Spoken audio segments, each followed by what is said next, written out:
Captain's log, stardate 57931.4. The crew is restless. After spending too many months piecing our ship back together, we're finally about to venture out on a new mission. And the crew isn't letting this unprecedented ion storm slow them down. They're ready for something different. I know I am. Perhaps more than any of them.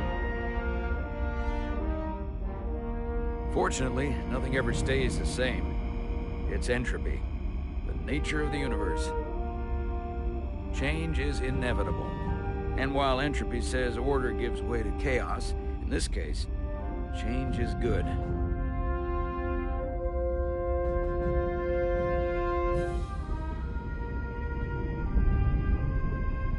Our new first officer is en route to the Resolute.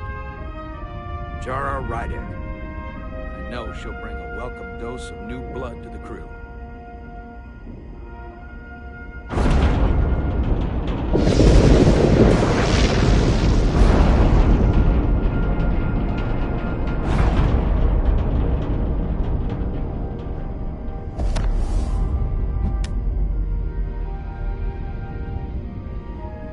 Thanks.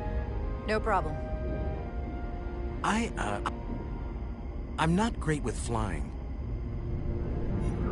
But these little shuttles are the worst. Stick around in Starfleet and you'll be sure to see worse than this. I have. And you're here to talk about it. In the flesh. That's good.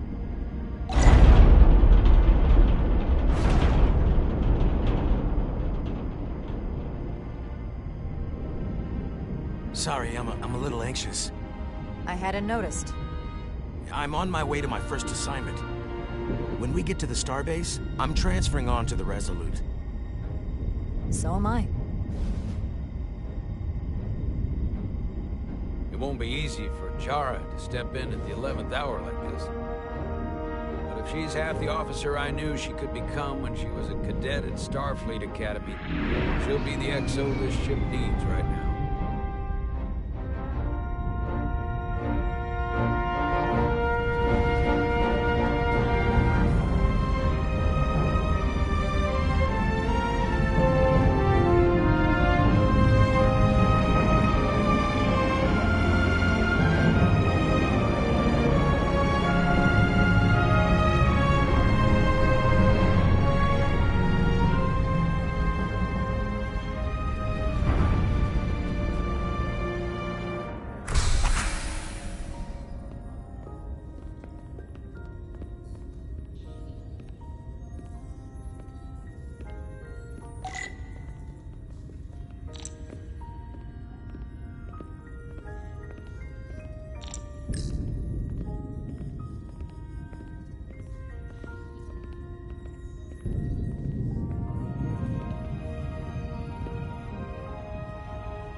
Commander?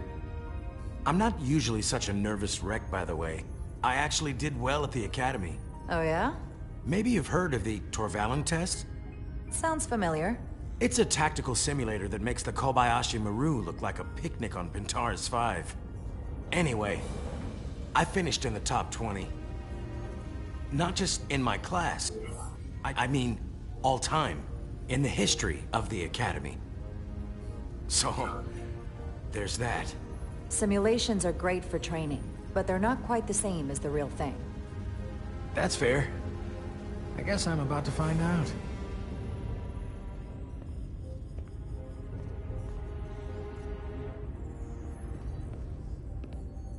Please place your hand here. Hold it there for a few seconds.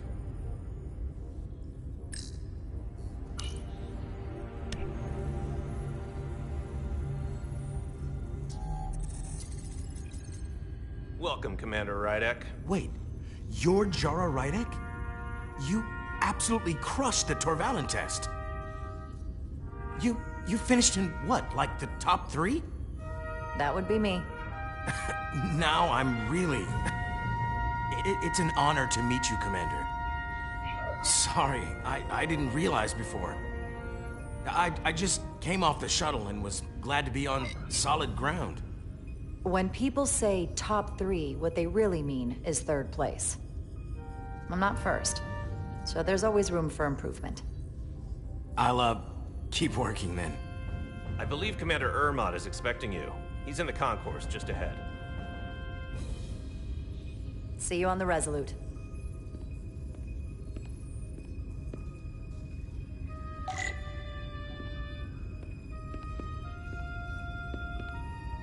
Good day, Commander.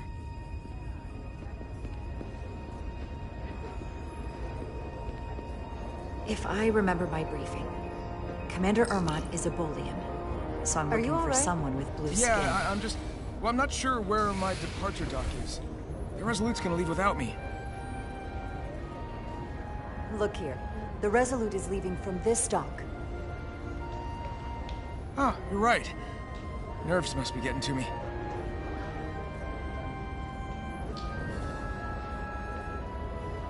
Thanks so much, Commander.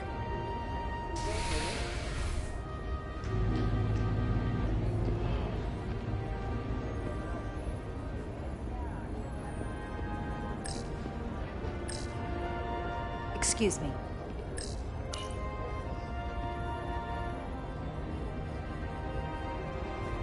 Welcome to the edge of the galaxy, Commander Rydek.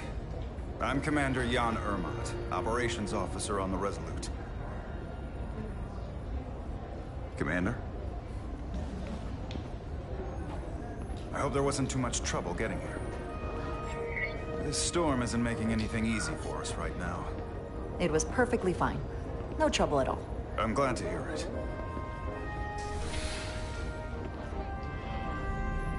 We're grateful you were able to come fill our first officer vacancy at such short notice. From everything I've read and everything I've heard, we're lucky you were available to us. Coming from a premier starship and all. To our little research vessel. You can spare me the flattery, Mr. Ermot. I'm here to work. Duly noted. I'll stick to the matter at hand.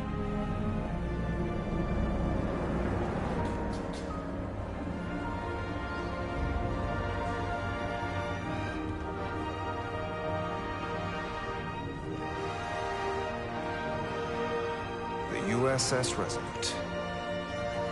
She may not look like much compared to the bigger ships, but as far as science vessels go, she can more than hold her own.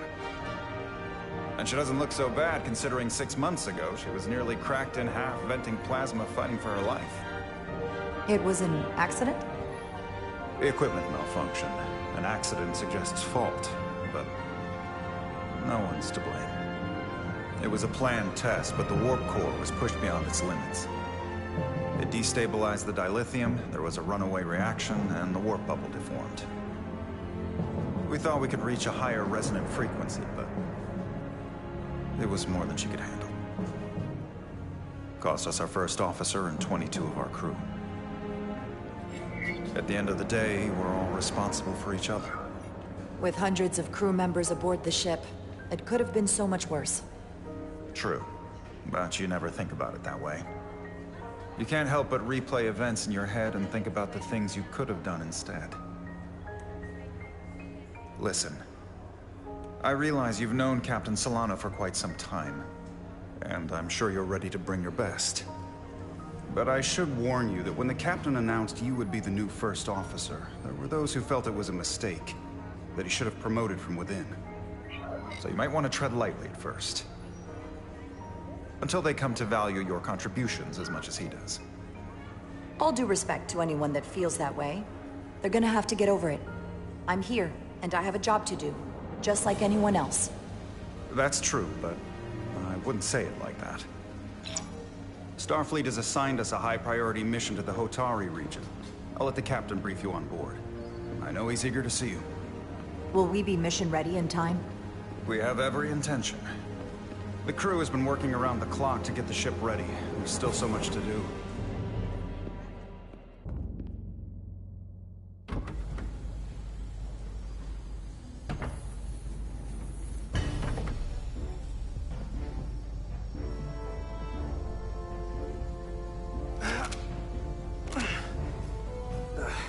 stuck. Look, I trust the thing.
Is that.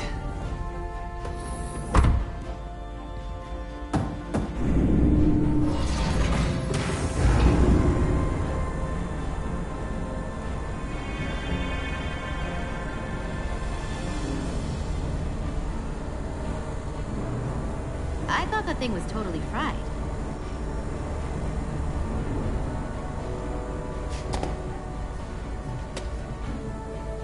Nice work, Carter. Nothing to it, Neely. And not a moment too soon. The boss wants us down in engineering. Like, now.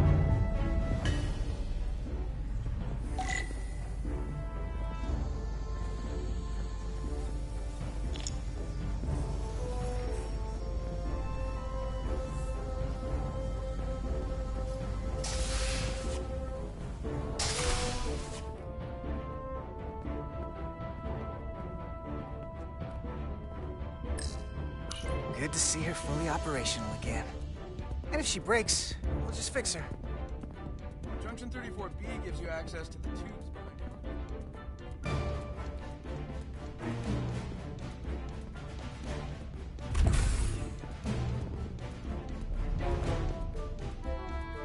you. Engineering.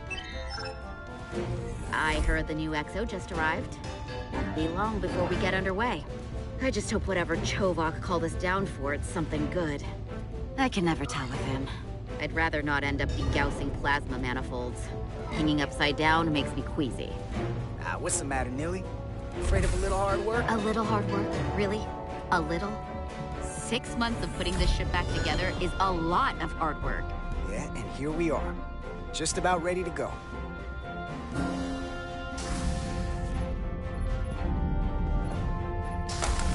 Looks like we got here before. Lieutenant Commander Chovak. We were just looking for you, Commander. Petty Officers Ed Solar, Diaz. I was beginning to think you would be late. We are all hands on deck right now, which means if you are not at your post at the appointed time, I do not have someone to replace you. A point I have been forced to make to Petty Officer Etzelar on repeated occasions.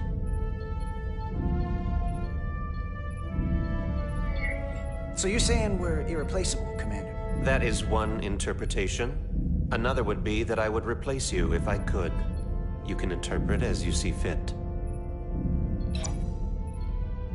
So, I don't suppose you wanted us down here to check in before we go off duty?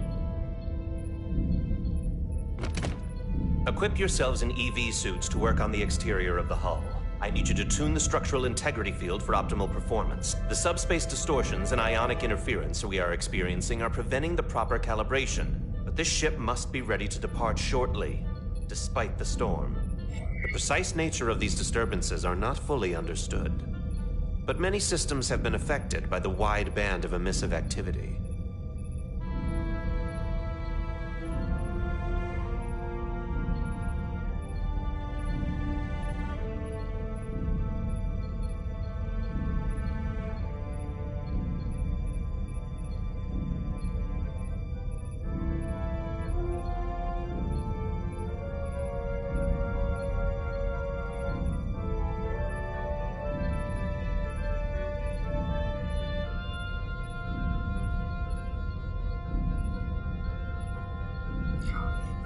How concerned should we be about the storm? Are you worried? Vulcans do not worry. We calculate the variables and take appropriate precautions to mitigate the risk. Right now, that entails making critical preparations, because long-range sensors show that these disturbances will be more severe at our destination, the Hotari system. You have your orders. Do not delay. Yes, Roger Commander that. Chovak. All hands on deck. What's that? All hands on deck. That's what Chovak said. You know what that means? It means this ship isn't ready to go out, and the brass know it. So they're throwing every warm body at it. And they're going to leave on schedule. Consequences be damned. It all comes down to us, Nilly. We're the ones who will get it ready. I know what we can do. But this isn't just any old refit or any old relaunch. Oh, whoa. Excuse me. A lot of new faces coming on board. It's gotta be tough coming as a replacement. That's for sure.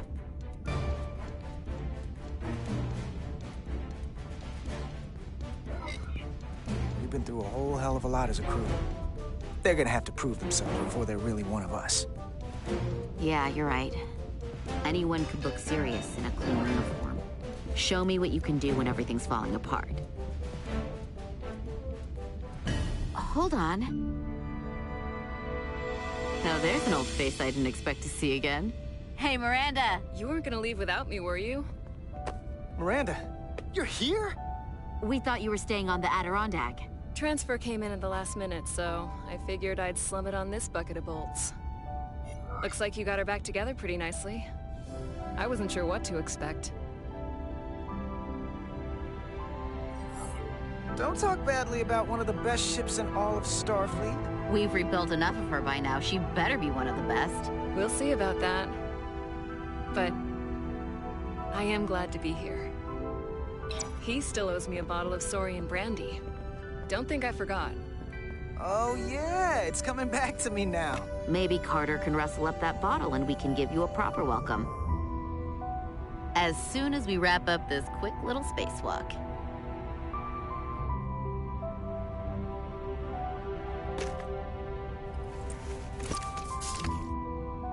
Here, let me help you. Thanks. So what's the word? Are you back in the security rotation? Yep. Still running with the usual suspects. Whoa! Good to go.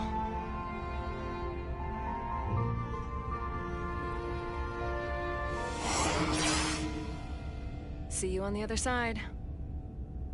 Activating magnetic souls.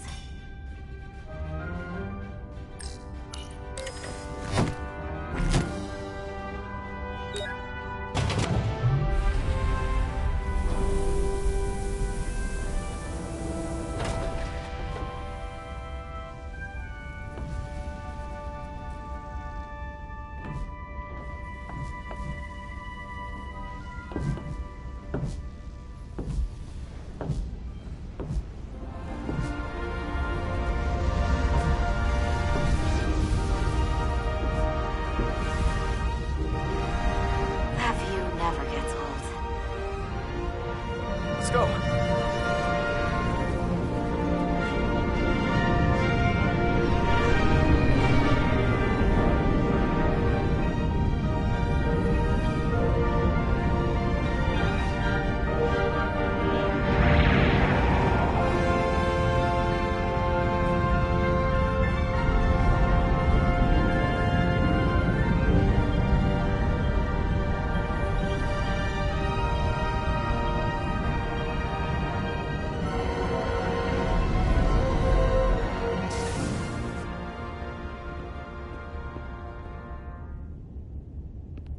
Captain Solano should be here momentarily.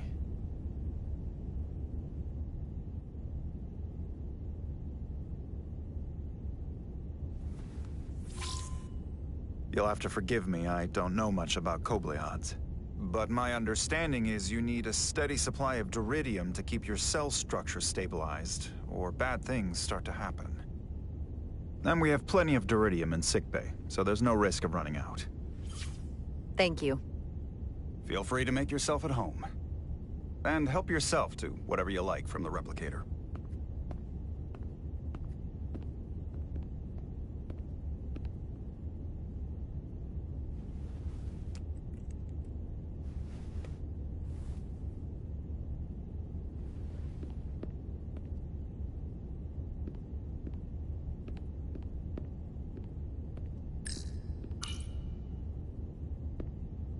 He's still got a thing for trains.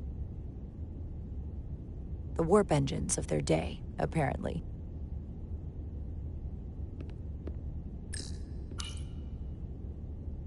We'll be out there soon.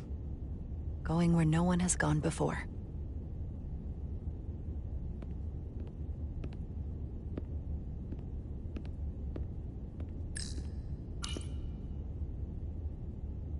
The first mineral Captain Solano ever discovered. Always was the nostalgic type.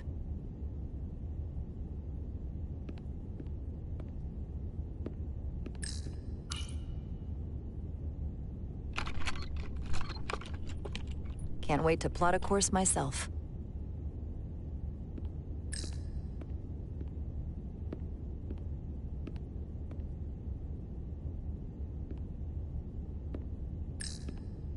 When looking to the stars, keep both eyes open.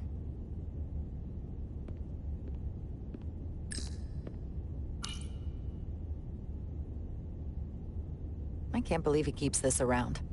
Don't even know where mine is. Jara Rydek. Last time I saw you, it was graduation from the Academy. You'd already secured one of the most prestigious assignments possible. And you were burning with enough ambition to fuel 7 trips around the Necrid Expanse. It's good to see you again, Captain. I could not be happier to have you on the Resolute. My only regret is that we couldn't provide you with a warmer welcome. The arrival of a first officer to her new ship deserves a bit of fanfare. I have to admit, I was expecting something bigger. At least a marching band, or a parade. We'll see if we can't make up for it somehow. As I'm sure you've heard, we've had a rough go of it these last 6 months. The ship suffered some damage, but not nearly as much as the crew.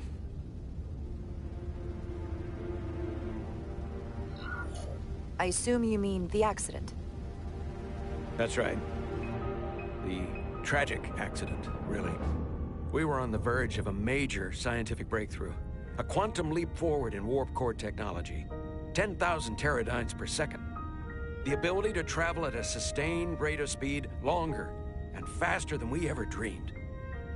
What would have been the crowning achievement of my career. Right there, within our grasp. Till it all went so horribly wrong. We pushed her too hard, and a warp core malfunction overloaded the system, creating a pressure gradient way beyond what the ship can handle. It was heartbreaking. We lost some of our best people. As captain, I have to take full responsibility. It was my decision to make, and I have to live with the consequences. You have to look to the future. You can't dwell on the past, on things you can't change. There's nothing that can be done about it now. In my defense, I will say, I might have avoided the whole ordeal if my senior staff had been willing to trust me. There was a lot of pushback from my former XO, and I think that cost me his confidence. I don't want you to pull any punches. Certainly not on my account. But once we decide on a course of action, I need everyone to fully commit to the mission. Anything short of that just won't work. And that's when things start to go sideways. And what happens if they don't? There's a chain of command for a reason. We all have our orders. That's true. Everyone on this ship should know that. Sometimes the occasional reminder doesn't hurt.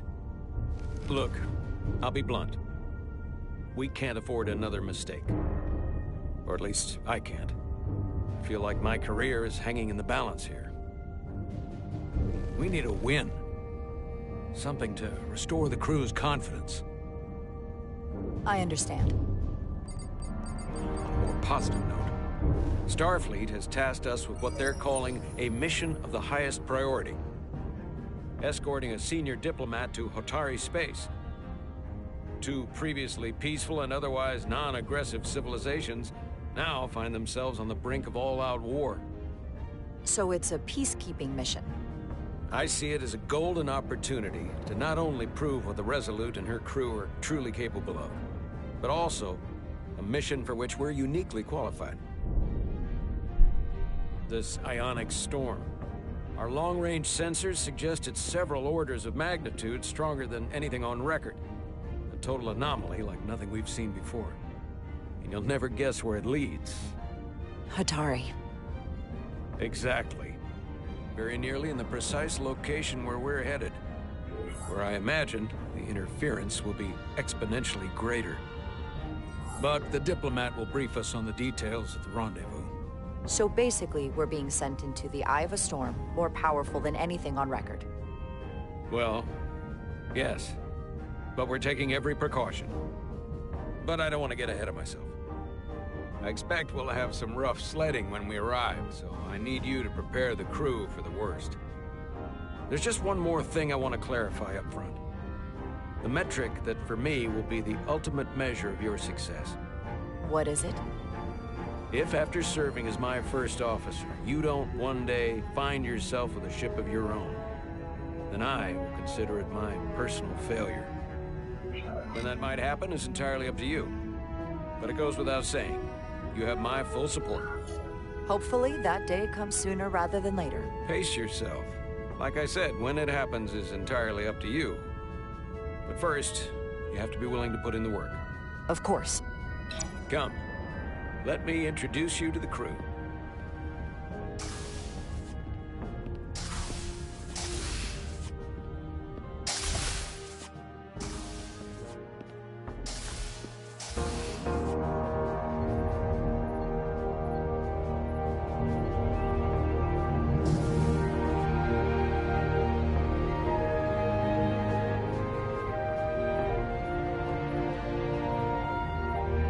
Everyone, if I could have your attention for a moment. I'd like to introduce Commander Jara Rydek, our new first officer. Some quick introductions. This is Lieutenant Handar, our helmsman, one of the best in the business. One of? Well, what he lacks in humility, he more than makes up for in ability. A pleasure to meet you, Commander. Likewise. Next, we have Commander Westbrook, our Chief Science Officer. I've come to rely on his expert counsel on a regular basis. Pleasure. Commander Rydek, it is such an honor to meet you. This is our Tactical Officer, Lieutenant Bedrosian, who's been looking forward to meeting you for about as long as I can remember. I've been following your career for quite some time. And I look forward to learning as much as I can from you.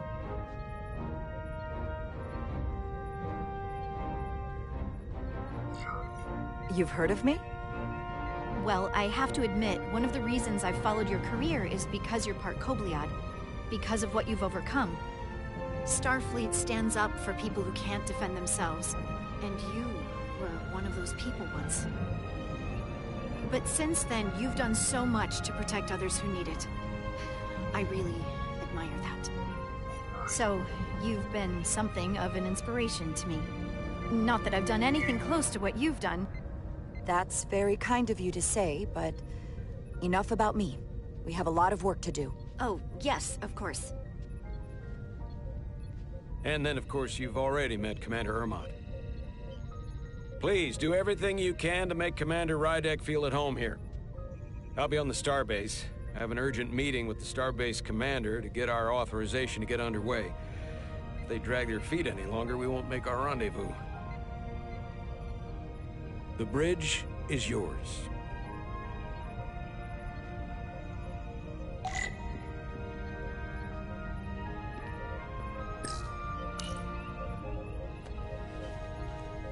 Commander, Chief Engineer Chovak needs to lower the structural integrity field. He sent a crew out to recalibrate the emitters in response to the danger posed by the storm. We just need your go-ahead. Permission granted. Lowering structural integrity field, now. Entering maintenance mode. Condition blue.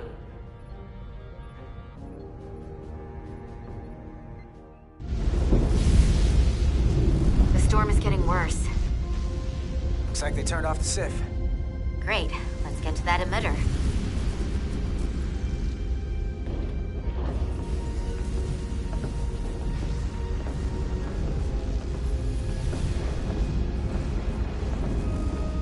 Every time we're out here, I half expect to see her in pieces again. She's still got some scars on her. It adds character. When I joined Starfleet, all I wanted was a ride out of town. But this isn't exactly how I pictured it. On the outside of the ship? No. Sometimes it feels like we're just part of machinery. Don't you want more than that?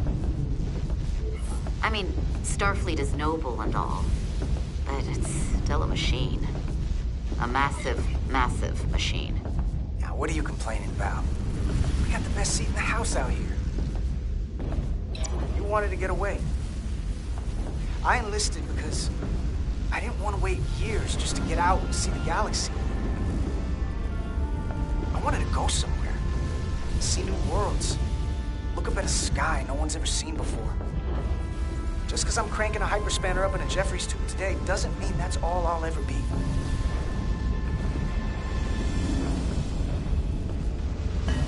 Diaz to Commander Chovak. We are at the SIF emitter. Acknowledged. You may proceed with the recalibration.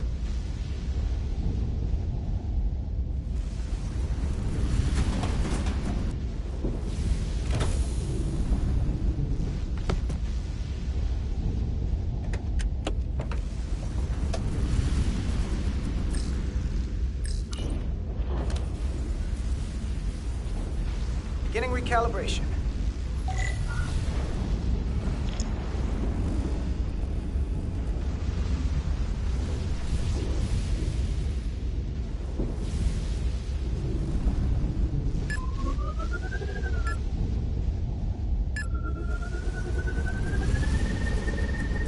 Careful. Too much action and harmonics will deflect the alignment. Looks good. That wasn't so hard.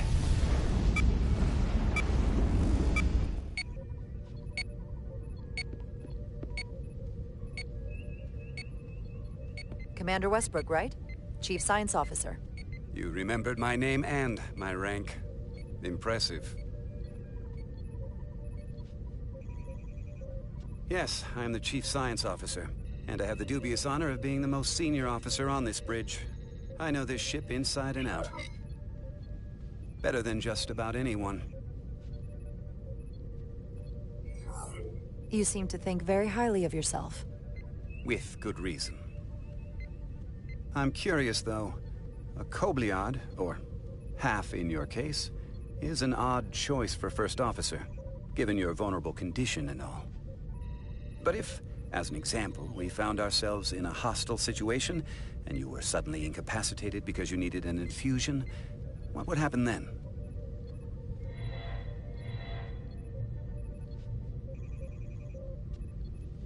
You'd leave Captain Solano without an XO. Granted, that would be a worst-case scenario, but not outside the realm of possibility. In my entire career, it's never been an issue, or caused the slightest problem. And I don't expect this to be any different. I was just curious, that's all. Listen, can I be blunt, Commander? I see no reason to stop now. Commander Sutherland, your predecessor, was one of the best first officers in all of Starfleet. His record was impeccable and his reputation was without equal. I mean no disrespect, but the shoes you're stepping into are almost impossible to fill. He was loved by the crew, and he was one of my closest friends. So I can only hope that you'll live up to expectations. Mr. Westbrook, if you have some kind of problem with me, and you just met me so it has nothing to do with me, you're gonna have to figure out how to get over it. Because I'm here, and I'm not going anywhere. Do you read me? Loud and clear. I'll stick to science. That is what this ship is for. Very well. Seeing as Captain Solano is on the starbase, let me give you an update on this ion storm we're flying into. It's unusual, unlike anything I've ever seen. At the moment, I can't tell you if the Resolute will shrug it off or if we're putting ourselves at risk. However, if we learn more about its patterns, its nature, we can come up with a scientific countermeasure. Just a moment.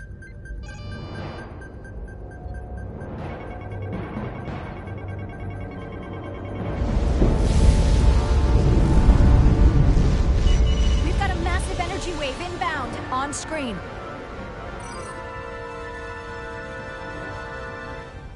Tracing its trajectory. Starbase docking clamps are holding. The storm's emissions are fluctuating, coming in waves.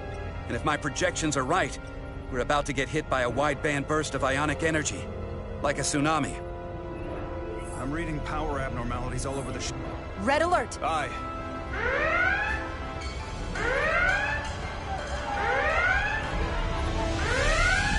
Evacuating main gangway and retracting. Putting sensor visualization on screen. With the structural integrity field shut down, we can't take a direct hit.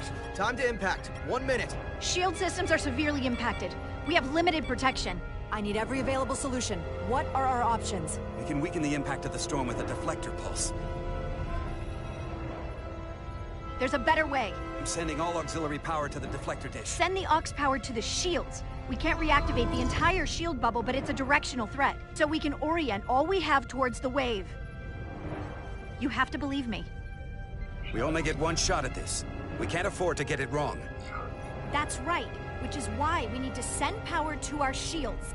Commander Westbrook, use the deflector dish. Already working on it. Optimal timing displayed.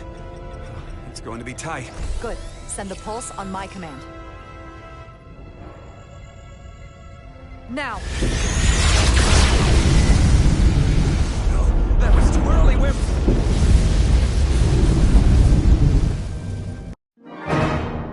Commander Westbrook, use the deflector dish. Already working on it. Optimal timing displayed. It's going to be tight. Good. Send the pulse on my command.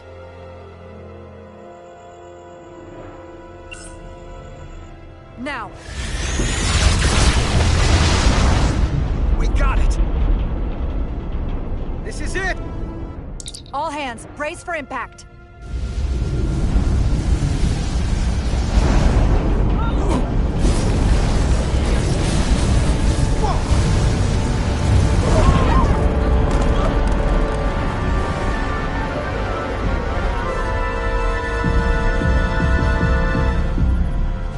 What happened?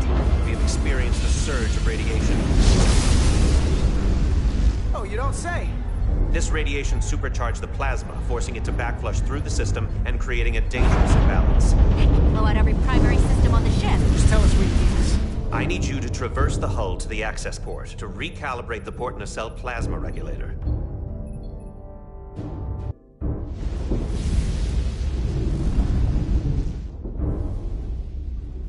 We've reached the first access point. Understood. Do you see the override for the level 1 failsafe circuits?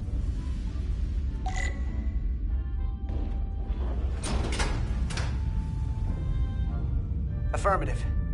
Engage the override. It should allow us to stop the EPS flow to the warp engine without triggering an automatic core shutdown.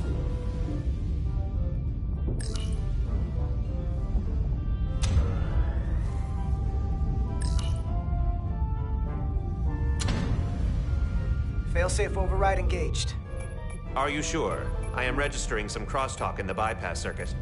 We need to route the signals so they don't interfere with each other.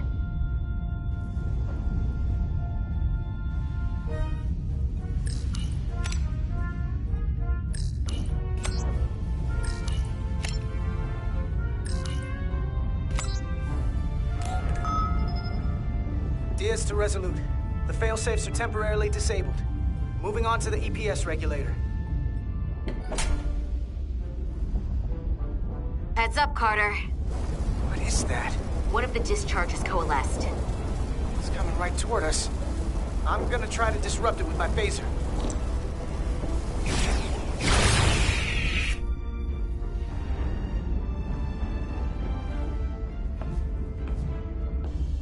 We gotta climb up the pylon.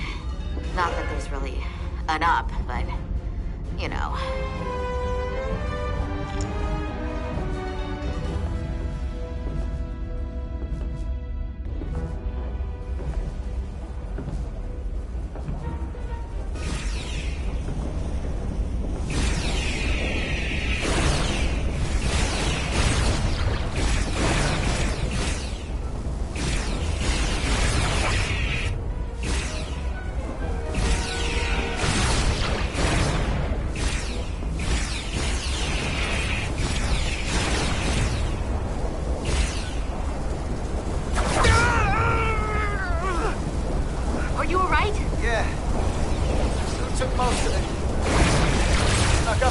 That damaged your suit. Energy dampening is down to 60%. We're almost to the regulator.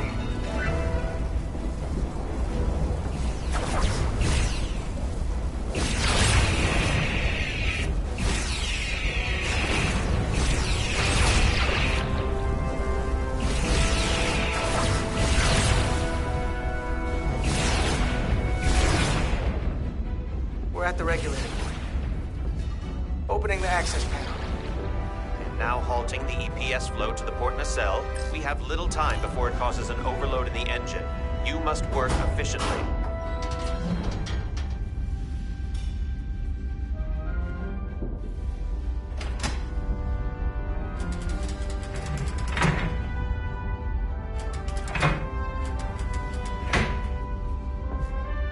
EPS manifold adjusters reset to neutral.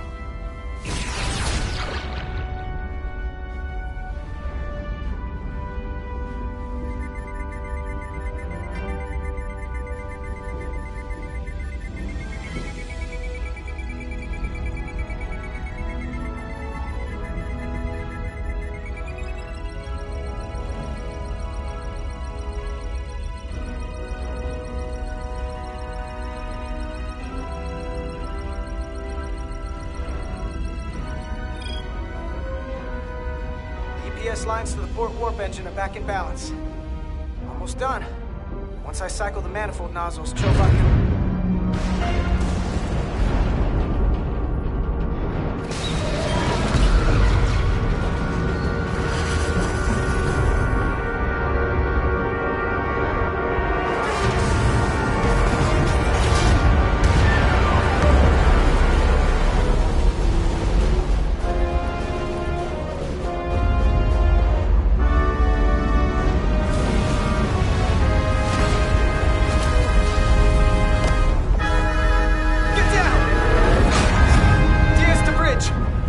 docking clamp.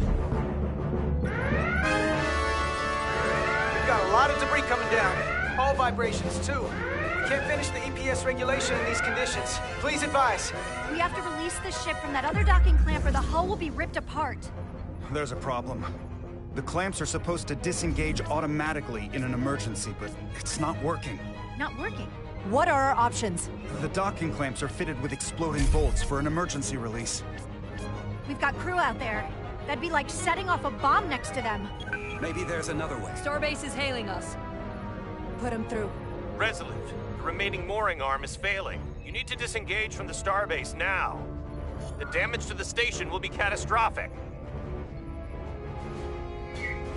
We have crew outside and are looking for the safest way to... We have people on this station. If that mooring arm breaks, we could lose dozens of crew. Commander, hear me out.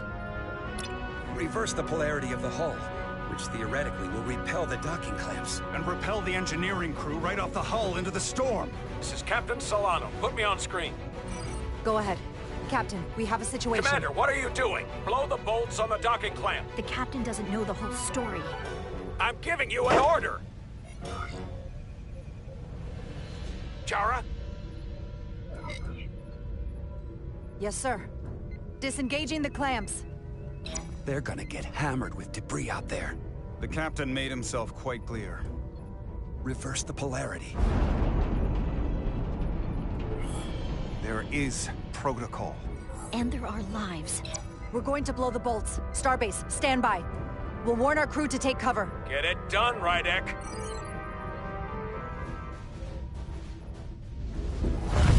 Repair crew, this is Acting Captain Jara Rydek. Be advised, you have more micro debris incoming. Find cover. Cover? Neely, get under the access panel. It's armored with duranium. But what about you? Carter, maybe we can both fit behind this.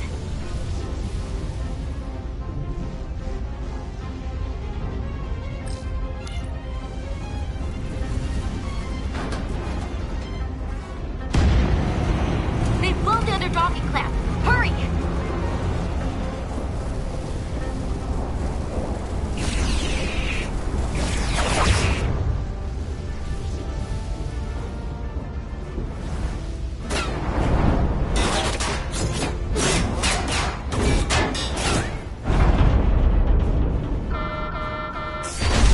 Plasma imbalance is reaching critical condition. We are moments from primary system failure. I got it.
I got you.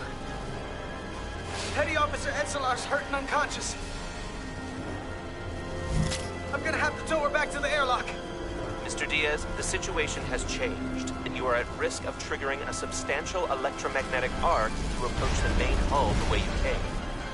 But Commander, the way we came is the nearest airlock. There is an auxiliary hatch near you on the far end of the pylon. You must bring Miss Etzelar there to access the interior. Roger that. Going there now.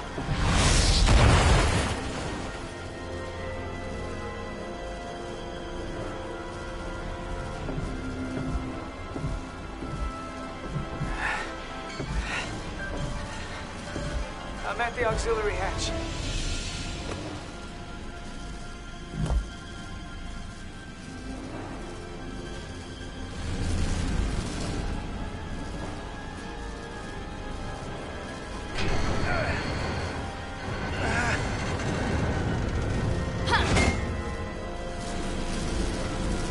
You go first. What? Let me save your neck this time. No time to fight me on this. Get in there! You better be right behind me.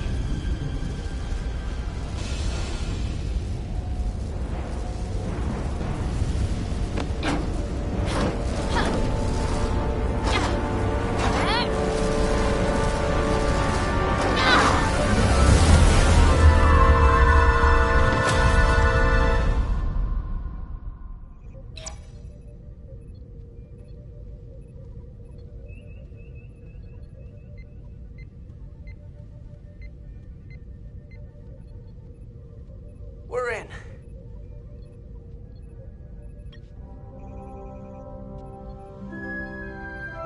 They're safe, bringing the SIF fully online.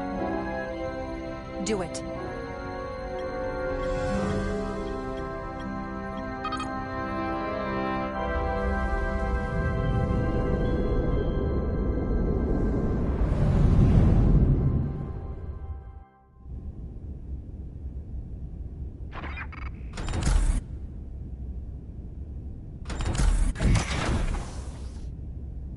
Carter! I'm okay. But Etzelar... Here, let me help you.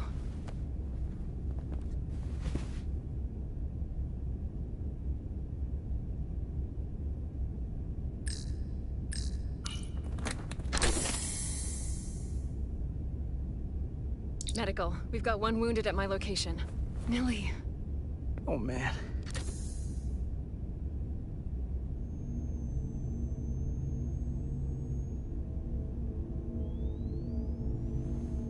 We'll see you at sickbay.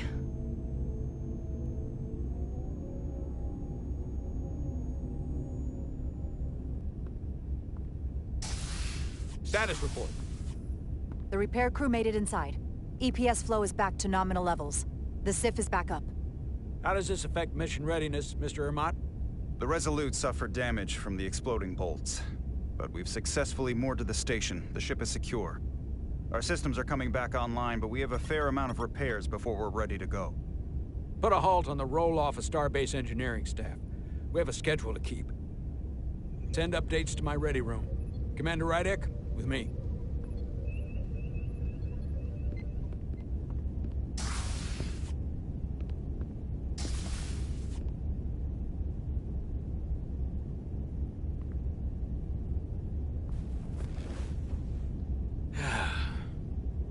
What a debacle. I was caught with my pants down. Not even on my own ship when the wave hit. I had to go running out of the Starbase commander's office just to... But you followed my order. I appreciate that. Hell, I'm relieved. The crew executed your orders, and they would have done so without me there. I'm sure of it. Well, that's a generous assessment. I'm not sure to whom. But you see my problem, don't you? They were all against me on that bridge. And they were ready to go against my orders. I'm not blind to it. I think you're wrong about that. You still have the respect of the crew, and we have bigger things to deal with. We have a high-priority mission ahead of us and a lot to do to get ready. We're going to have a pretty big problem if I can't count on the bridge staff. To say nothing of the rank and file.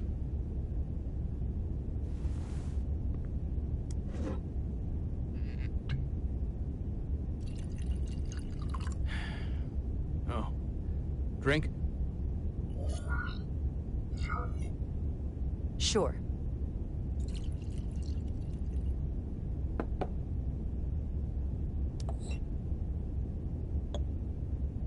Thank you.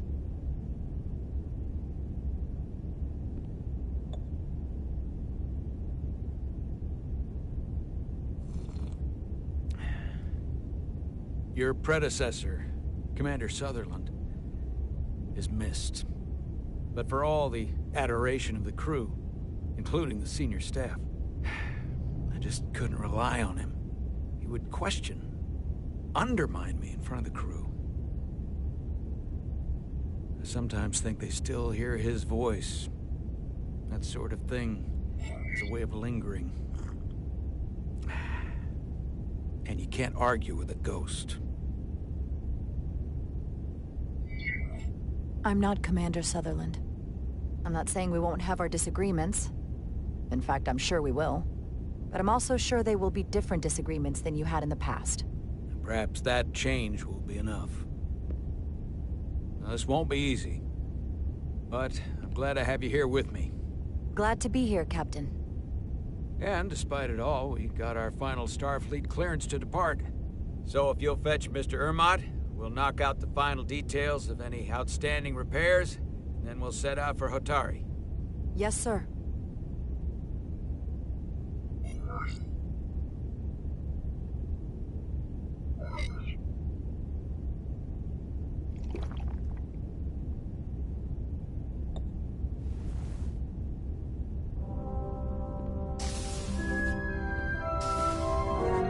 Ready or not, here we go.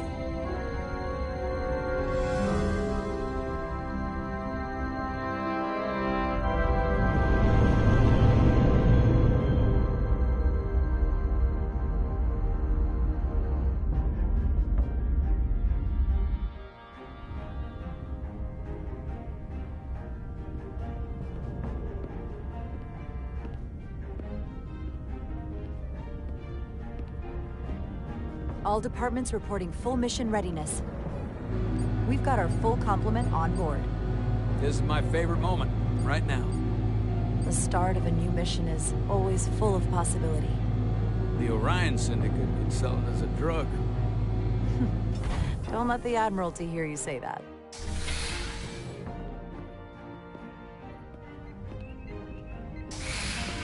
Captain on the bridge. Sit. Sit, everyone. You all know, I'm not big on speeches. We're embarking on the first mission since our refit. Let's make it a good one. Disengage docking clamps.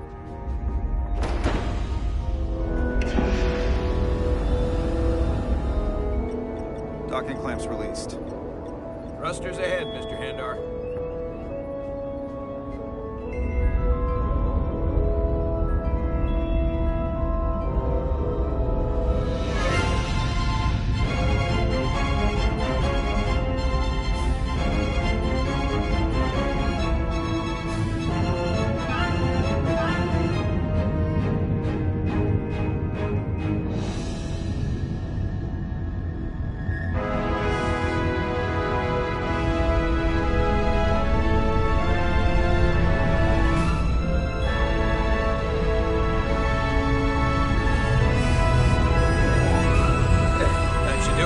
Set a course for the Hotari system. Prepare to go to Warp 8. Aye, Captain. You know what? You take this one. Me?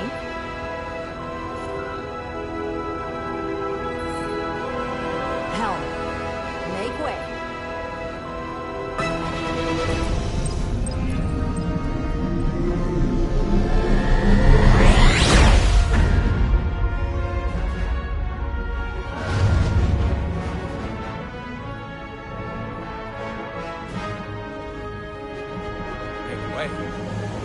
It's a sailing term. I know that.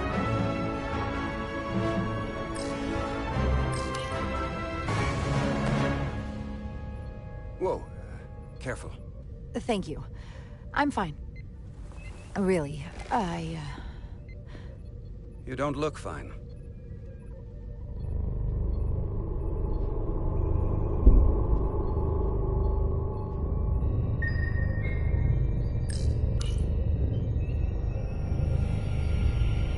I have to get to sickbay. Go.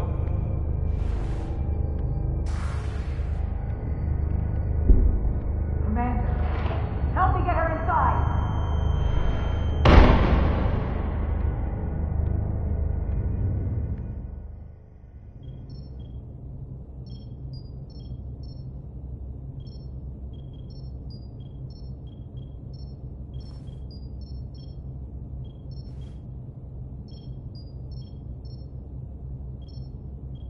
Well, that was quite a scare. A few minutes more and it would have been one of the shortest tenures on record for a first officer. Is that the engineer that was out on the hull? That storm did a real number on her, but she'll live. Just needs rest. You should worry about yourself. Your deridium levels got dangerously low and destabilized your cell structure. This is definitely one of the more memorable first days I can think of. My name is Dr. Aram Duval, Chief Medical Officer. To be honest, I've never met a Kobliad before. You're rare. I know. I was going to say special. Your people's numbers have dwindled, despite the Federation's efforts to find a more readily available alternative to the deridium you need to survive. Yet you joined Starfleet and managed to thrive. I imagine the responsibility must be overwhelming. Maybe even a burden at times. I don't like the attention it brings. Being treated differently than everyone else. But you are different. That's not something you can change. True. But sometimes it makes it even more difficult than it already is. And don't worry, I won't treat you like a science experiment. I just do the science and leave the experiments to Solano. You don't agree with his methods? I don't agree with his definition of acceptable risks. Not when the lives of your crew are at stake. My professional opinion is that the accident took a toll. more than he's willing to admit. He's overstressed, operating in the pressure cooker of his own mind, which is never a good headspace when the lives of your crew are at stake. What concerns me is that now he's even further away from the thing he's been chasing his entire career. The breakthrough discovery, the major innovation, something he can put his name on. But the more the time passes and the further out of reach it gets, the more risk he'll be willing to take. We all have to chase our dreams, don't we?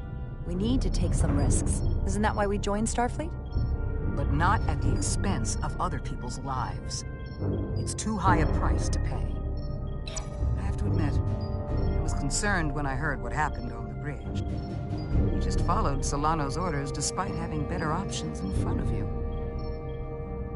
Huh. I guess word travels fast around here. It's a small ship, and everyone's curious about the new XO.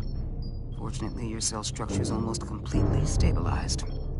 And I'll spare us both the lecture, but I do feel it's my responsibility to remind you, without regular infusions of Duridium, you will not live.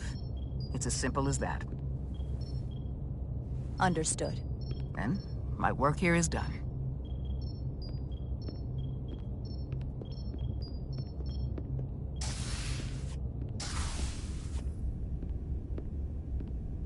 Sorry, I didn't mean to be lurking outside of sickbay.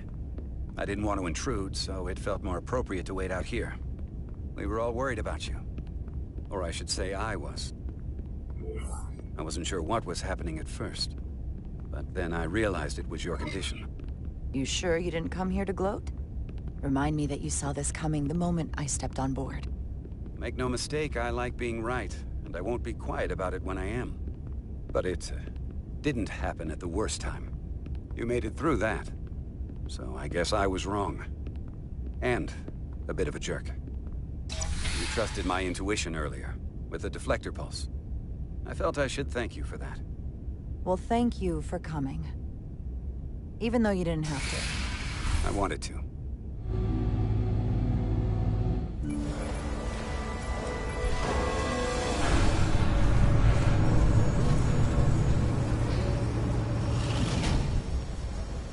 Complete the diagnostic sequence, and this shuttle will be cleared for service. Yes, sir. Storm in the Hotari region will interfere with our transporters, so we need all available shuttlecraft in working order. Excuse me, Commander Trovak. Petty Officer Maris, I will leave you to your work.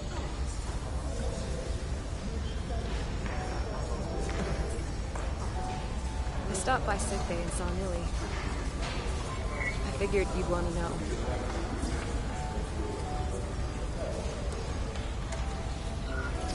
Did she say anything about... Is she mad at me for going in the hatch first? She had some choice words. I tried to smooth things over, but I think you're gonna have to make things right with her yourself. Dr. Duval said she'll be back on duty soon, though. Come on. I have to run the final diagnostic.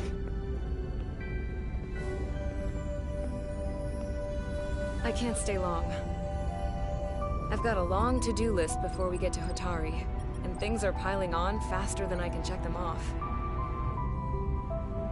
We're making all our last-minute checks in security, too. Tactical and security are short-staffed. Well, nothing's ever 100%, but we'll be good to go. And if you wait until you are ready, it's probably too late. Which is why I didn't want to wait for just the right time. I had a chance to think about this while I was away. Then you and Millie almost got killed out on the hull. And I thought it was important that I just come out and tell you. Instead of tiptoeing around it. Or worse. This is just a guess, but you like me. Is that what this is? How'd you know? Must have been pretty obvious. Which is funny, because it kinda came out of nowhere for me, at first. Well, you know, I was hoping. I guess that makes this a little easier to say. We've been really good friends for a long time. I want to see if there's more between us. than just being friends.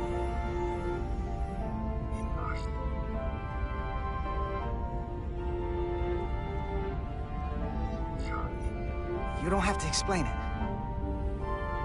I feel the same way. There is something between us. So, do you want to find out what that something is? If it's there for you, and it's there for me, why not give it a try? Are you kidding me? I just said yes. I wanted to be sure I heard that right. These are uncharted territories. I'd call it a chemistry experiment. You know, with us.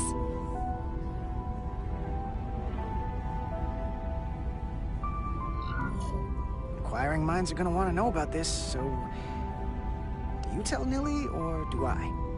I wouldn't worry about that. Level 1 diagnostic complete. I have to get back to that to-do list. They're probably looking for me. Can't blame them.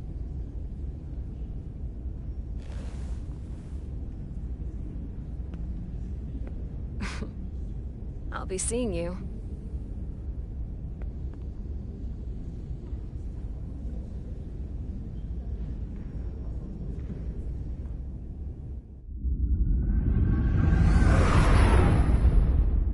Approaching the rendezvous point outside Atari space. Helm, bring us out of warp. Dropping to impulse. Ionic interference surging, Captain.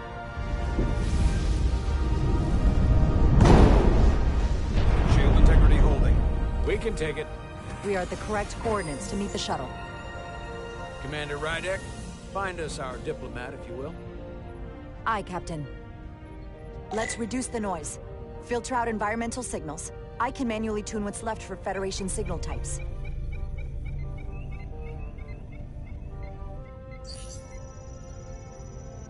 I've located the shuttle. Opening comms. On screen. Shuttle to Resolute. Shuttle to Resolute. Debris field. Lost maneuvering. Losing. I can't get it any clearer. We won't get a transporter lock. It's just not happening. Power up the tractor beam. We'll pull them directly into the docking bay.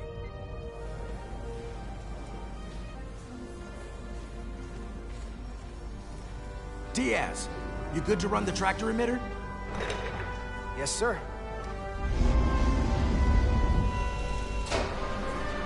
Come on, Diaz. First thing, lock onto the shuttle and stabilize the rotation.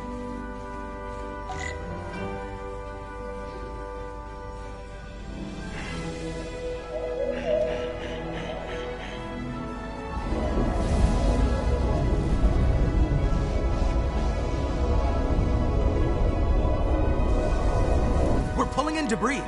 I'm on it.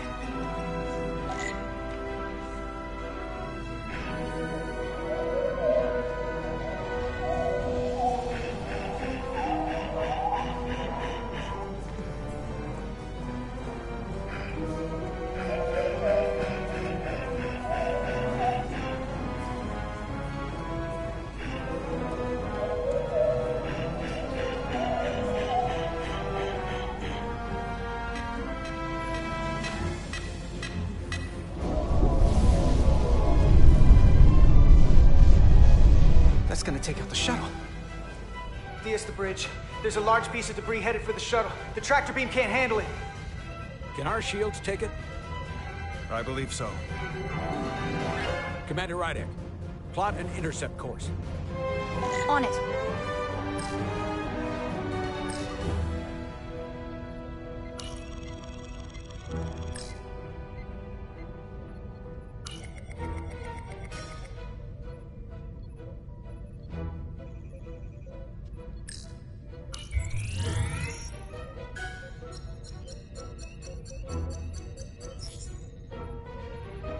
Here we go. Maneuvering thrusters bearing 53 Mark 17. 200 meters on an intercept course. Maneuvering.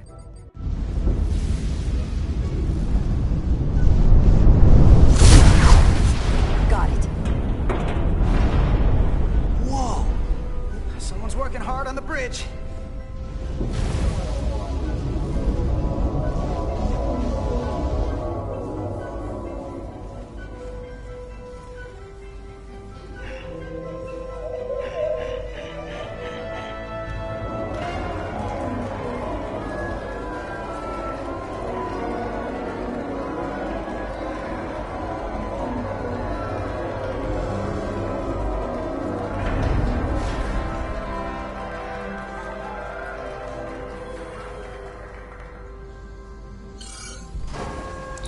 got the shuttlecraft on board.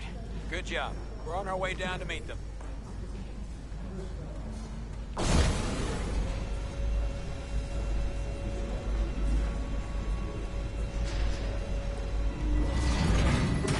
Terra firma, so to speak. Ambassador Spock?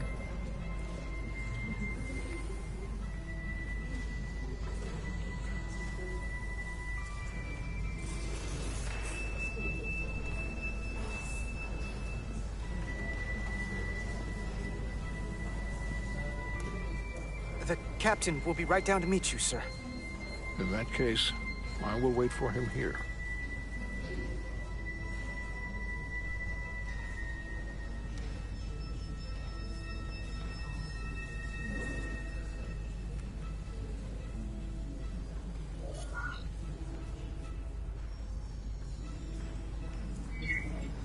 That was a bumpy ride.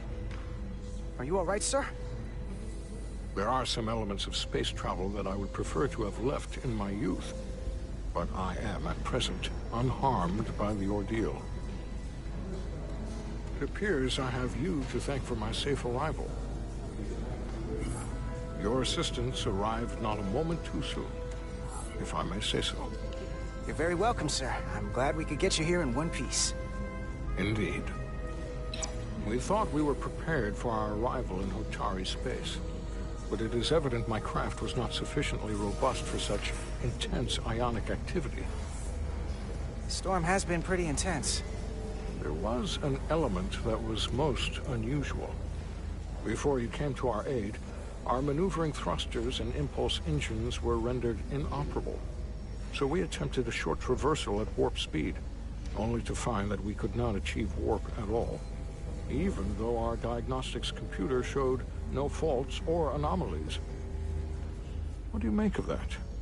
When all indications say that warp speed is possible, but in practice, we find it is not. Well, this storm is one of the strangest phenomena we've ever encountered. It's disrupted other systems. Who knows what it might do to a warp drive? Yes, it would seem further investigation is called for. Take readings, run some additional diagnostic checks, and we'll get to the bottom of this. Quite logical. Petty Officer... Carter Diaz. Sir. Thank you. Ambassador Spock. Excuse me. I'm honored to have you aboard. I'd like to get right to it. We're already behind.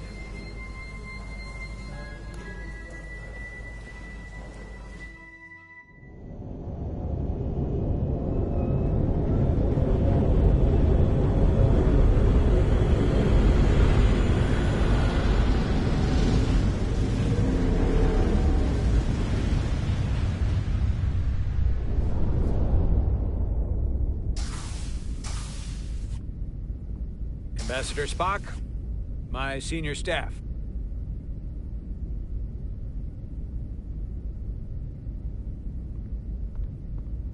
It's not every day that a captain gets to welcome a Starfleet legend aboard. You flatter me, Captain Solano. But legend implies the past tense, whereas I am very much focused on our present circumstances. I didn't mean to suggest you were stuck in the past. You're right, Ambassador. Not the most diplomatic choice of words. We're all curious about the future, Ambassador. Specifically, what exactly are we getting involved in here? We got the basics from Starfleet. Two formerly peaceful neighbors are now on the brink of war. Indeed, and the tension between them grows fiercer by the hour.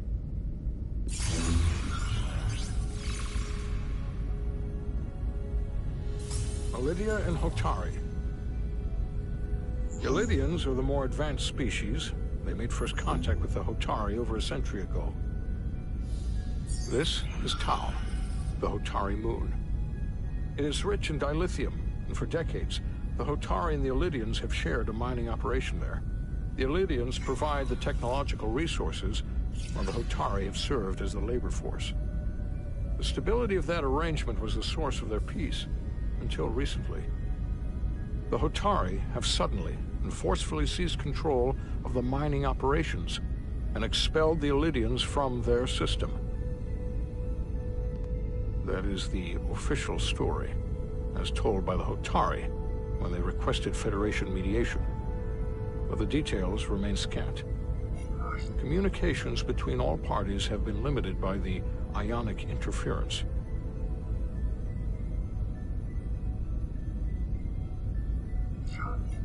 How is it the Hotari were able to turn the tables and take the mines against superior forces, especially after decades in this arrangement?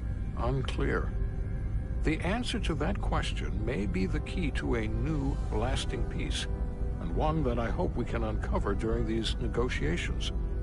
But it is unlikely the relatively primitive Hotari forces would stand a chance against the Illydian fleet if this escalates to open war. Left unchecked, this conflict will result in more bloodshed, which is what we are here to prevent. And the dilithium trade hangs in the balance. Clearly the Hotari have been exploited in this relationship. Maybe we can persuade them peace is the more profitable alternative for everyone. They both profited from the mines. And for the Hotari, something is better than nothing. Peace is our objective, after all. That is correct. If we could convince them, it would restore the peace. But we would need the Hotari to accept a difficult compromise. Made all the more difficult by the emotions flaring on both sides, no doubt. Neither the Illydians or the Hotari are members of the Federation, so we can't make them do anything. There is an additional complicating factor I should mention. In the past, the Federation has relied on the Illydians as a source of dilithium. That certainly changes things. Federation sources its dilithium from a lot of places. Yeah, and this is one of them. So we've already played a part in this. Unfortunately, that is indeed the case, Commander Rydek. We're morally obligated to make this right. Hold on. Our only obligation is to negotiate the peaceful resolution of this conflict. Given the Federation's involvement in the Iridium dilithium trade, Captain Solano and I must make every effort to appear neutral in these negotiations. What worries me is if this whole thing unravels, and we're at the mercy of the storm at less than full strength. We can't let it come to that. Considering what the Ion Storm has done to our ship, and the Ambassador's shuttle, we have to assume the Illydian fleet has had problems with it as well. This recent surge in the energy disturbance temporarily levels the playing field. Commander Westbrook is correct. The energy anomalies around the Hotari systems have been noted in the past. But they have never been observed on the orders of magnitude we have seen in recent weeks. That may answer why the Hotari were able to strike back after so long. They finally had an opportunity, and they took it. That would also explain the Illydians' restraint. And reason to learn as much about the energy anomaly as we can while we are here. We do not want to be caught at a disadvantage of our own. So I trust we understand our circumstances. We're operating on a strict timetable here, and we're going to be leaving for the negotiations shortly. Commander Westbrook, I want you to leverage our systems to investigate the anomaly from here while we're gone. Aye, Captain. Thank you all. Dismissed. I want to speak to both of you privately.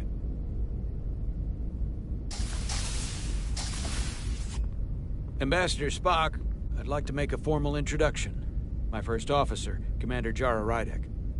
Commander, as you are aware, there are limits to what Captain Solano and I can do in our official capacity as representatives of the Federation. But someone in an unofficial capacity, your first officer, for example, would not be bound by those restrictions.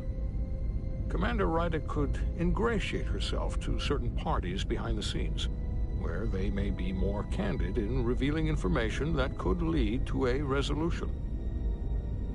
She certainly goes her own way. Maybe that helps in this case. It would be unconventional. I'm perfectly happy to work outside the lines. And by extension, you will be doing your duty, Commander. Just not too far outside the lines. Well, I hope Commander Rydek will have more luck finding out what really happened than we will through official diplomatic channels. The fate of the negotiations, the interests of the Federation, and the prospect for peace may very well depend on it.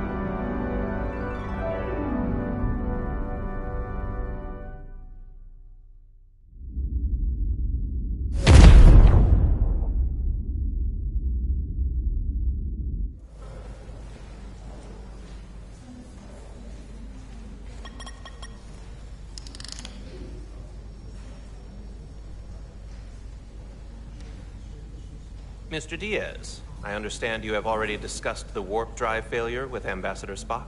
I have. It is imperative that the Ambassador's shuttle be flight ready. I need you both to ascertain the root cause of the system failures he encountered. I'm surprised, Commander. I thought you would have wanted to work on Ambassador Spock's shuttle yourself. I respect the Ambassador and his many accomplishments, but I do not derive any satisfaction from interacting with his shuttle as if it were somehow transubstantiated through its association with him. Especially when I have the entirety of this starship to concern myself with. I am not the chief engineer of this shuttlecraft. Commander Chovak, is there anything you do enjoy? I take pleasure in the satisfaction of a job well done. I suggest you try it sometime. Make note of any abnormalities in your report. Carry on. Was that a joke? No, couldn't have been. One nice thing about Vulcans, Chovak is the only person who didn't look at this and treat me like I was something to pity. Doc says I should get used to it. Doesn't mean I want to be reminded of it every minute of the day. Hey, you won't get pity from me. I think it makes you look tough. As tough as you really are, that is. And that makes you sound pretty smart. I might need you to save me from myself next time, though. Come on. Let's get to the bottom of this.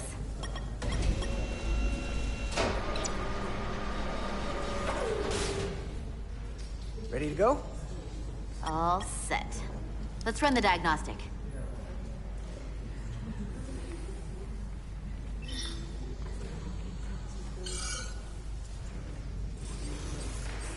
So, I know about your talk with Miranda. You do? She sent me a Priority 1 dispatch right after your conversation. I'm happy for you.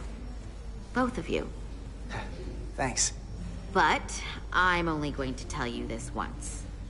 Don't screw this up. Because I would be very unhappy if you tried this out and then, I don't know, 6 weeks or 6 days later, I have to start splitting holidays between the two of you. All because things went south and you're not on speaking terms. That just isn't gonna work for me. And I know you'll respect that. You really don't believe in me, huh? It's not you. Or her. Just running the numbers, and things don't work out more often than they do. I like my friends, and I like our group. I don't want to lose that. Is that thing done? Yeah, it's wrapping up. Let's see. The relays along the primary EPS are blown. The backup relays are all intact. An EPS overload from the warp drive could cause that. But how did the shuttle end up dead in the water? Huh. Well, maybe the ship's data recorder can tell us something.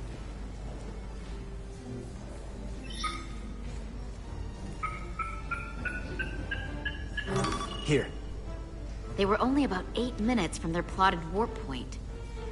No faults, just those warnings. What are they?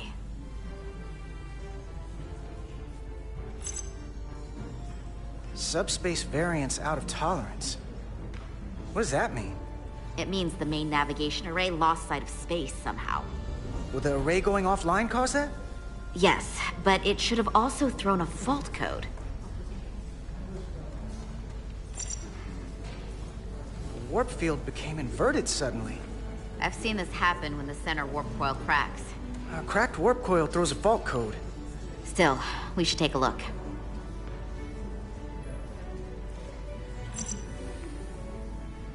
There was a complete warp cascade failure. Wow. They're lucky the shuttle didn't turn inside out. Makes me think the computer panicked on the warp field equation. Any one of these failures should have thrown a fault. If it was caused by a system failure. None of this caused the relays to blow. Roll forward to when that happened. Yes, ma'am. So here, they take a moment to get their bearings and they attempt to re-engage the warp drive. There. That's the relays blowing.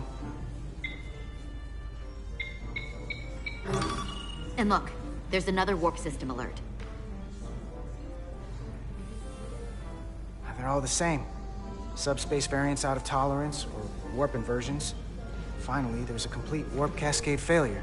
Then it's one of two things. Either a warp coil is cracked, or the navigation array is offline. That makes sense. Divide and conquer. You want to check the warp coils or the navigation array? I'll check the other. Let's not overcomplicate this. One of these systems is likely broken. I'll check the navigation array.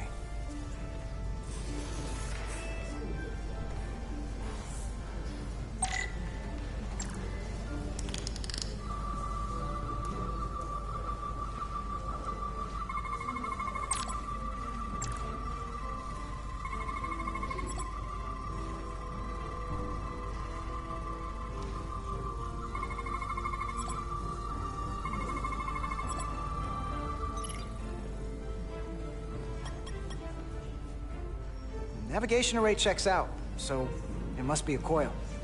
Except it's not. Checked and double-checked. Well, the readings don't lie. Here comes the security detail for the way team.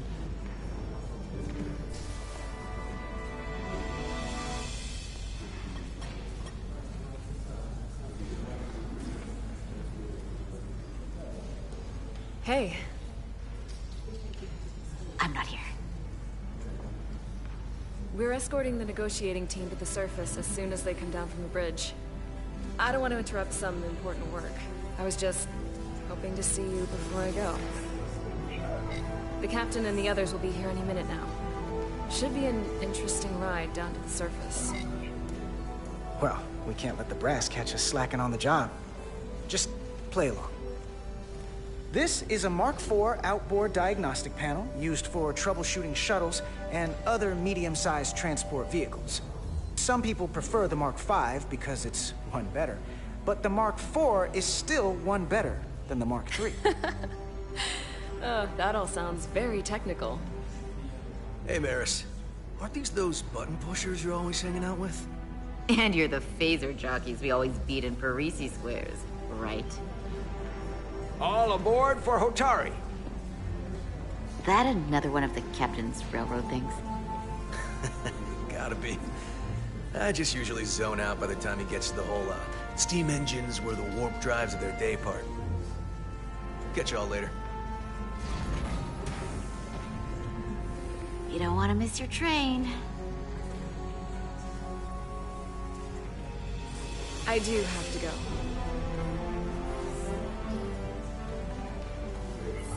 Not gonna lie, I'd rather not leave right now.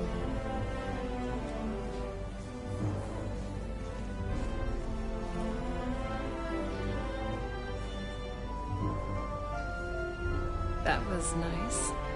Yeah, it was. Save some of that for when I get back. You got a deal.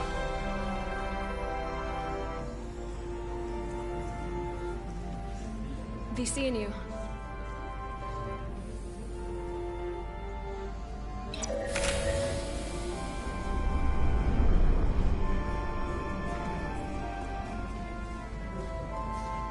Etzelar Diaz.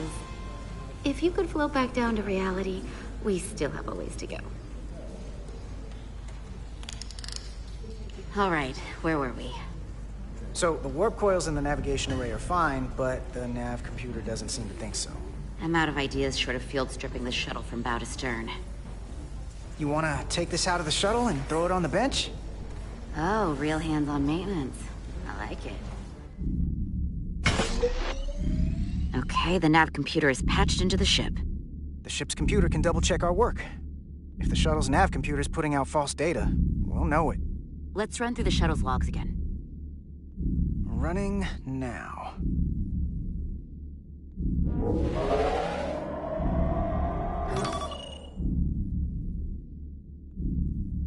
Same.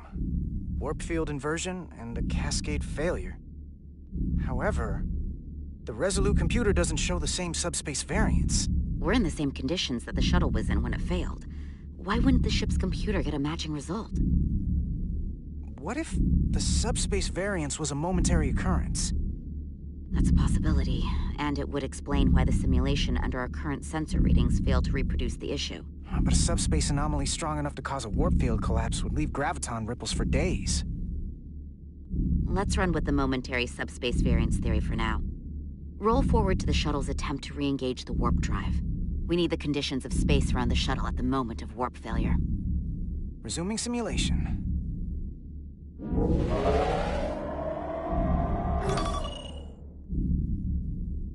Error in warp field calculation. Cochrane formula variables are out of range. That right there. Take the shuttle sensor data from that moment. Computer, why did the warp field calculation fail? Warp field pressure returned non-orthogonal. Results are undefined. That doesn't help. Wait, what if we use a different ship? Put the Resolute into the simulation instead of the shuttle. Yeah, it should warp just fine. Unless... Computer, run the simulation with the Resolute. Resolute simulated. Computer, give me manual control on the warp power. Static field intensity, warp 1.1. 1.2. 3. Warp pressure is destabilizing. Error in warp field calculation. The warp drive has experienced a system-wide cascade failure. Warp field collapsed. Subspace variance is out of tolerance. Cochrane formula results are undefined. Bingo. What-o? The same moment when the shuttle failed to warp, so did the ship. Whatever happened to the shuttle just happened to us. The Resolute will not sustain warp. We can't leave Hotari space.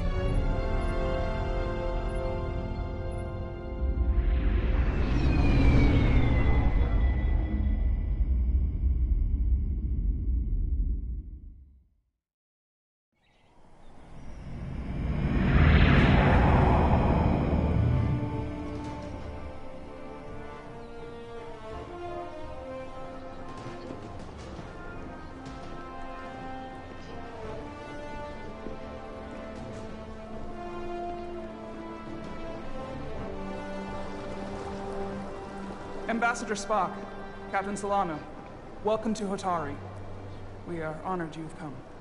My name is Tylos Altaris, Minister of Diplomatic Affairs. The honor is ours. And this is Commander Jara Rydick, first officer aboard the USS Resolute. You'll find she has a keen mind and unique insight into the dynamics between the Hotari and the Illidians. We are honored to be here, as representatives of the Federation. I'm so glad. These must be the representatives of the mighty Federation. The reigning authority in the galaxy. Or so we've been led to believe. Whether that's true or not remains to be seen. But, either way, we're grateful you've made the time to come to our little corner of the universe. And you are?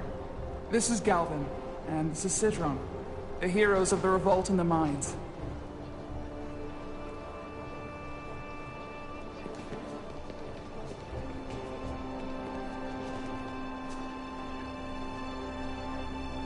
Let's hope this is the last time we ever have to come here.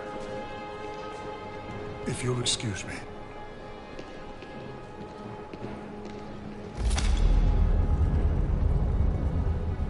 I think we're about to begin. Did you hear the arrogance from that guy? I don't know what we're walking into here. That guy was something. He certainly seems full of himself. No missing that.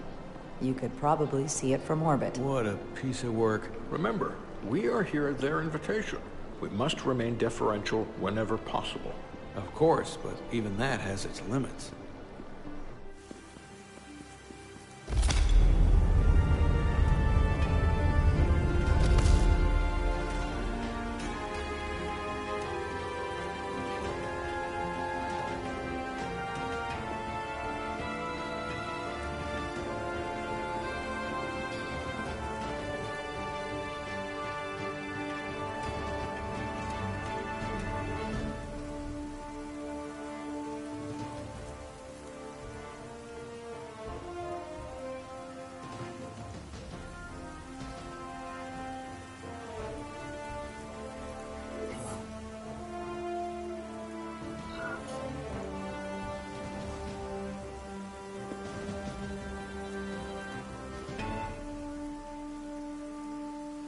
Ambassador Spock, welcome to Holtari Prime.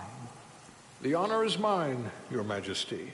That the Federation would send one of their most respected representatives is not only an honor to the Holtari people and their queen, but recognition of our stature and importance. Let's get on with it, shall we? With all due respect to the Federation and their ambassador, they have no authority here.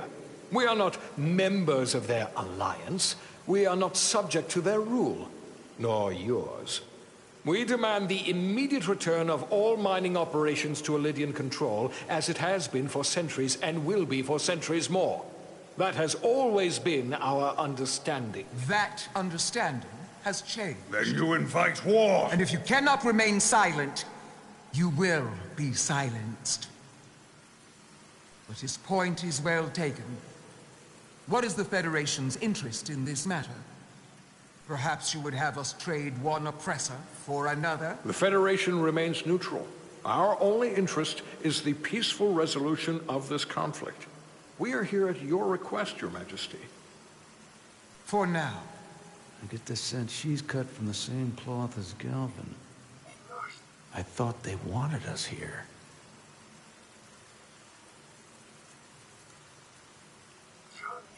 Was there something you wanted to say, Captain? Oh, no. My apologies. And what about the Kobliad? She's not She can speak for herself, can't she? Then let her.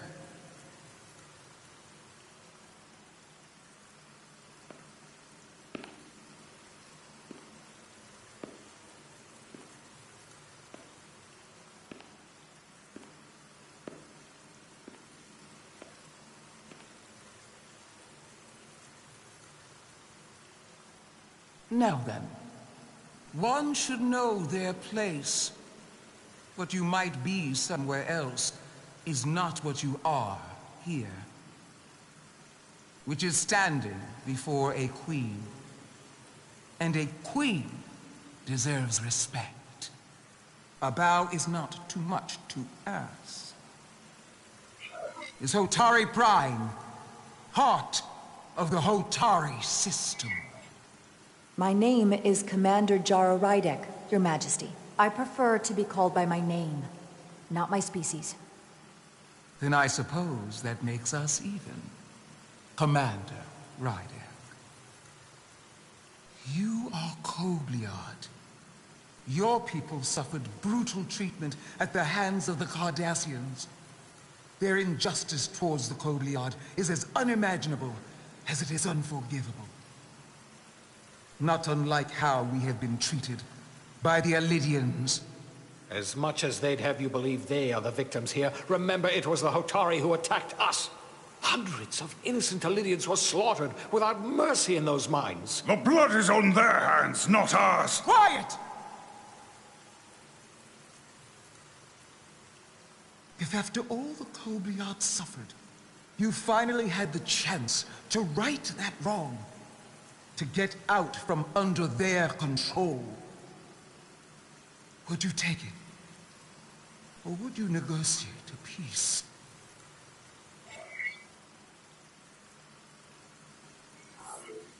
I can't speculate on something that never happened, Your Majesty. Sadly, that opportunity never came for the Kobliad. No, it did not. But we'd be wise to learn from their example, before we too find ourselves facing extinction. The Federation is the most powerful, most advanced alliance in the galaxy. It's widely known we have an abundance of dilithium in our mines. And it's in your interest to secure a steady supply. Your Majesty, if I may. Ambassador Spock would have us believe you're here as a neutral party in the interest of peace. So why are you really here? I want the truth, not your Federation rhetoric.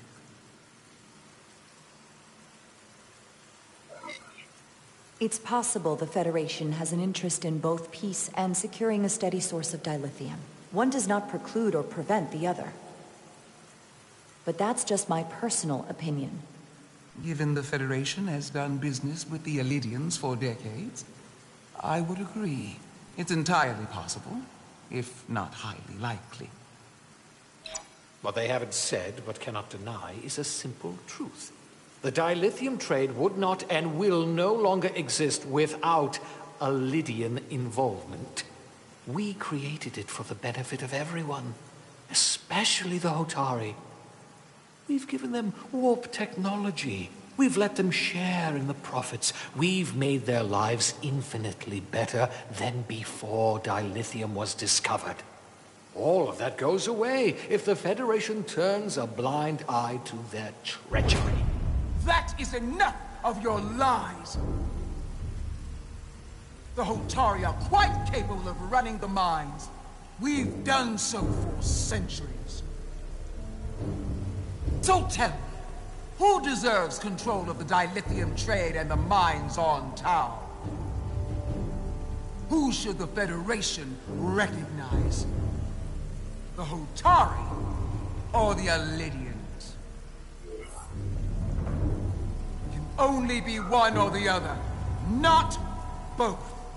If there can only be one, then it would be in the best interest of all involved if the Elidians resumed operation of the mines. And that is why we should not trust our fate to the Federation. She speaks sense. You do well to listen to her. And you do well to hold your tongue. We will take back our minds by any means necessary. And you will see more blood spilled. I am more than willing to address your concerns, Your Majesty. Yours as well, Representative. But I suggest we could have a more productive conversation with a smaller group. Perhaps only the most essential representatives.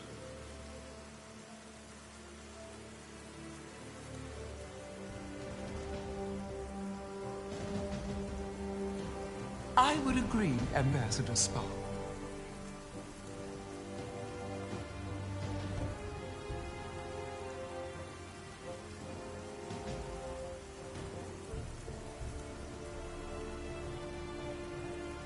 I think this is best left to those of us with more experience in diplomatic matters.